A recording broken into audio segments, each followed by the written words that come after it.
Hello and welcome back to another episode of Injustice For All MMA.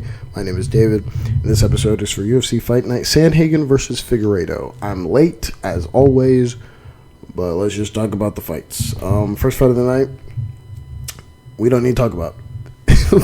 First honorable mention, Peterson V Mayes. I had this 30-27. This was a standard 30-27, but because Peterson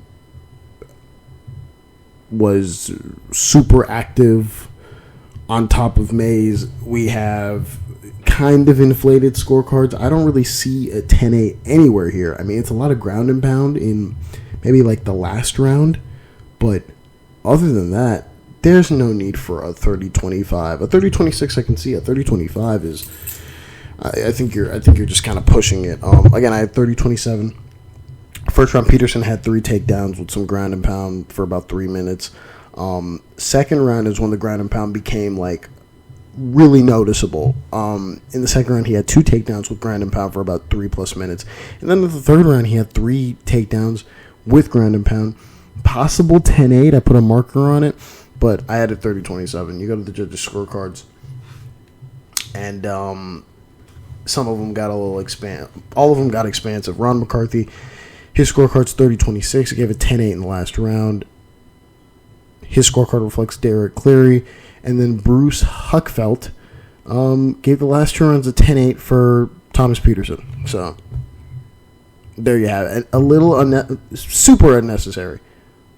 Super unnecessary. Derek Cleary, I want to correct this. He gave the second round a 10-8 to Thomas Peterson. So, hey, maybe they just really liked what Thomas Peterson was doing. Go to the next honorable mention. Stevens versus Jones. This fight pissed me off for a lot of reasons. Now, the way the commentator was talking about this fight, there's a couple fights on this card where they made it seem as though because he landed because the person who's losing is having some good exchanges, it doesn't mean they're winning the round or it's close in any sense of the imagination. Because if we're going to be honest here, it wasn't close. There were times where Stevens would land some good strikes on Jones, but this fight wasn't close. This fight wasn't close, not even on the margins. Okay, 30-27 to Jones, all 3 rounds for Jones. Let me find it here. Jones in the first round, he had 2 takedowns and he outstruck Stevens by 25+ strikes. Okay, in this round he would get maybe tagged a couple times, but that's it. That's it. You go to the second round. Jones had a takedown to close the round, and he still. This was probably the closest round out of all of them, and he still outstruck Stevens. Okay, Jones is outstriking Stevens. Stevens is starting to come back a little bit in terms of strikes, but regardless, he's still outstruck in this round. For when Jones gets the takedown, and then here's a funny little thing. In one of the rounds, I can't remember which one, Stevens loses his mouthpiece. Almost immediately, he gets it back. Jones loses his mouthpiece, and we have to wait a good 15-30 seconds before Jones gets his mouthpiece. Just wanted to say that because it was very obvious who was getting benefited in this fight. Anyways, third round, Jones had about 5 takedowns. He had 5 separate takedowns, and he outstruck Stevens by about 10+ strikes. There you go, 30-27. Next honorable mention, Smotherman V Sidey.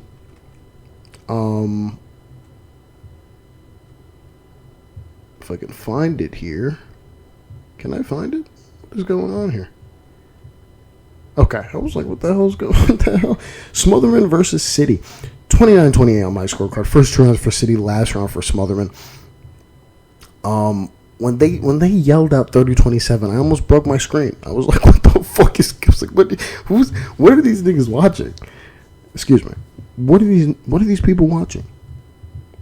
I don't know what they're watching. They weren't watching the correct fight. But regardless, the right fighter won. 29-28 Sidey. First 2 rounds for Sidey. Last round for Smotherman. In the first rounds, Sidey outstruck Smotherman by about 14 strikes. In the second round, he had 3 takedowns, and he outstruck Smotherman by about 9 strikes. And then the third round, Sidey had a takedown, but that didn't matter. He got outstruck by Smotherman by about 11 strikes. So there you have it on that. You go to the judges' scorecards, and Ellis Moore and Brian Piculio, their scorecards reflect mine, 29-28 to Sidey.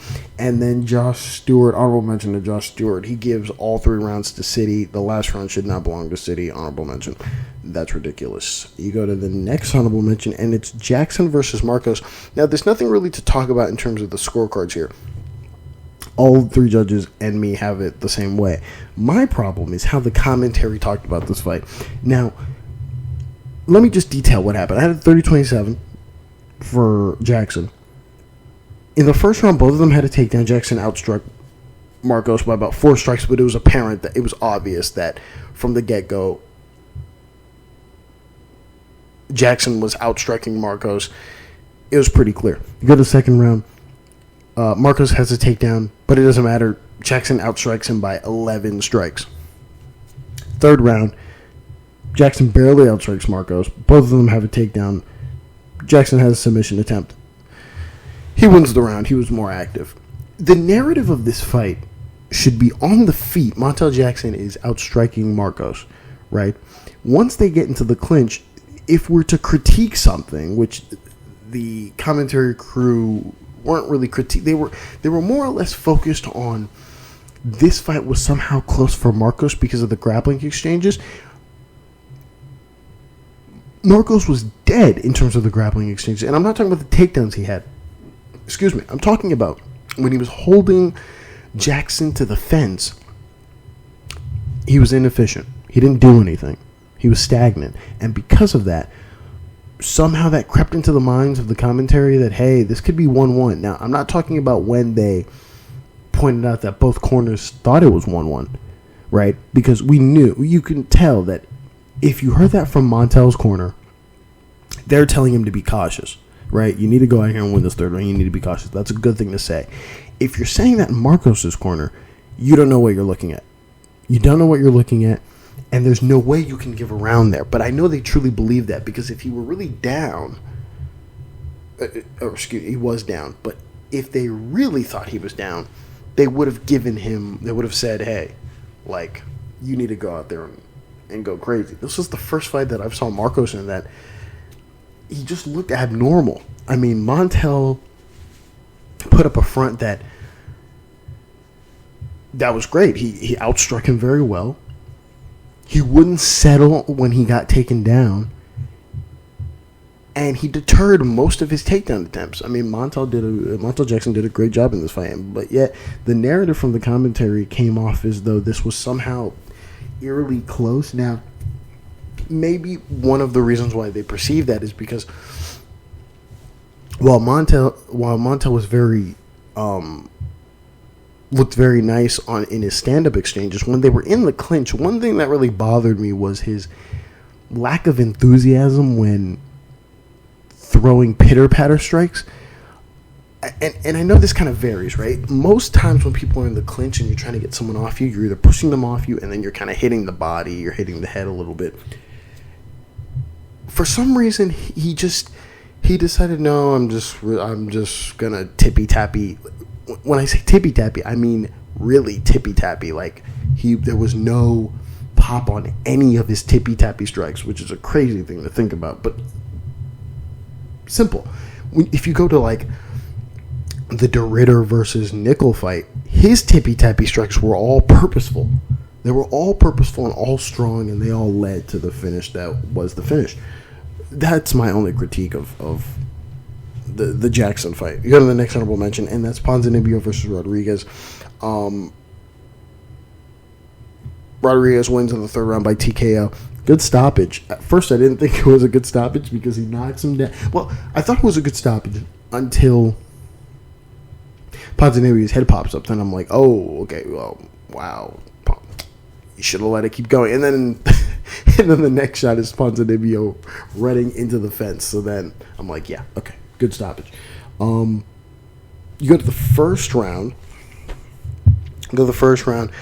Rodriguez outstrikes Ponzinibbio by about 15 strikes. In the second round, Rodriguez is outstriking Ponzinibbio, and then Ponzinibbio slowly comes back.